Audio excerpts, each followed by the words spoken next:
Hey guys, in this video, we're going to go over how to buy bonds on eTrade. Once you're logged into your eTrade account, you just come to the trading section, go to bonds and certificate of deposits. And here you'll see, different bonds. You have US Treasury bonds, corporate bonds, municipal bonds. There are different ratings. You have AAA, AA. Okay, you have AAA municipals, agencies as well.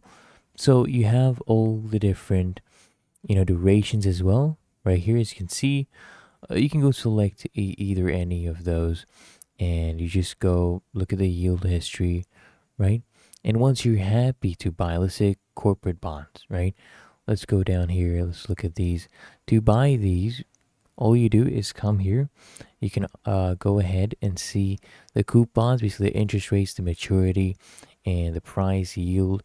When you're happy with it, you see the credit rating as well. You just hit buy and proceed with the on-screen instructions. Really that easy. If you found this helpful, make sure you smash that like button, subscribe to App Mentor.